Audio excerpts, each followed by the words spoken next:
Joined in studio by Professor Greenstein. He's an associate professor at the Department of Sociology at Wits University. Professor, welcome. Thanks for your time. Thanks. Well, before we get into the sort of nitty-gritty of the latest political developments, let's just start by finding out exactly what the Nakba is. For those who are not sort of familiar with the term, what does this day mean? Nakba literally means catastrophe. It's a name that Palestinians have given to a series of events that took place 70 years ago in 1948, starting with the creation of the State of Israel, the destruction of Palestinian society, the political fragmentation of the Palestinian people, and most importantly, the ethnic cleansing of about 60% of the Palestinian people who became refugees as a result of these events. And I mean, the Israeli have a certain view of this day, and the Palestinians have a certain view of this day, and that's been the sort of narrative over the past few years, and that's why the latest developments in the Middle East are sort of quite difficult to navigate, because you've got these two different points of view to the actual situation, and then you've got the US moving their embassy to Jerusalem, which just talk to us about the significance of that and the timing of it. Well, we have to look at the immediate events, but also to put them in historical context. Yeah. So the immediate trigger for these events are the move of the US Embassy to Jerusalem, which is an official recognition, so far denied, of Israel's right to all of Jerusalem, which is a contested issue. There is a background to that, and that's why this event takes place specifically in Gaza, and that is the siege that has been imposed by Israel on Gaza that has lasted more than a decade.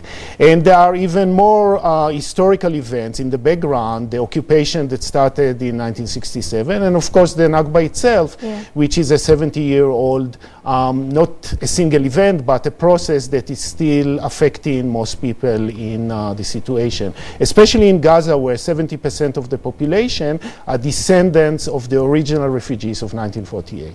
And do you think that popular resistance will intensify, especially after yesterday? Well, I think, and I expect that the wave of popular resistance will increase or sustain itself, but it's difficult. It's difficult to continue to protest day after day when you are faced with such intensive violence, and you have to pay a very high price in life and limb. So this kind of protest faces difficulties, but it can be expected to continue. And these protests, I mean, you get these two, as I said earlier, these two narratives coming out, and Israelis saying that these protests were antagonistic, so the Israelis had their right to sort of retaliate, and that's why we saw what we saw. But on the other hand, there are atrocities that the Palestinians are suffering that people don't even know about. Well, that's the irony of the situation, because the Israeli argument is that the protesters are breaching their internationally recognized border. But in point of fact, Israel has never had any problem of breaching the border in the other direction, because they are sending military forces, they are bombing the Gaza Strip, they are imposing a siege in the air and by sea and over land. So the border is, in effect, a one-sided barrier to Palestinians. It's never been a barrier to Israeli forces, who continue to bomb Gaza and to subject its people to raids, to attacks, and of course to maintaining the siege by land, sea, and air. How do you think the South African government has handled this in terms of withdrawing our envoy to Israel? It's a bit of a balancing act that they have to play in terms of our relations with the Trump administration and this move, and how we've spoken out against what's been happening in Gaza. Well, speaking out against the events is obviously a necessity. But there are also other steps that the South African government can take without necessarily putting itself in any problem or trouble. They can seize all military cooperation with the Israeli forces, whether it's by training or exchanging of equipment, buying and selling equipment.